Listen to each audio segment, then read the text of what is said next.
Vede un signore che va dal dottore perché ha tutte le liscine in bocca. La dice, dottore, mi viene fuori tutta questa roba qua. La dice, cosa voglio fare? Non si può mangiare. E ti dice, te che da mangiare per via orale. Via orale, non ho mai sentito questa via, dottore B. E dice, te che mangiare per il culo. Per il culo, dottore, che come faccio? E dice, qua in piedi è roba liquida.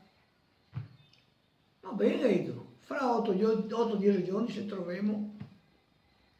Dopo 8-10 giorni l'uomo va, arriva dentro dal dottore, tutto pimpante. Dottore, tutto bene, tutto bene. Io sì, in bocca non viene più. Però, dire, è l'unica roba che mi disturba è l'empiria. Torno in gioco e ti arrivate ancora un pochino. E dice, sentite, ah sì, dottore, grazie, mi sento. Mi sento. Dice, ma ragazzi, che pontica, dottore? No, dice, sono io a stregare il caucciù.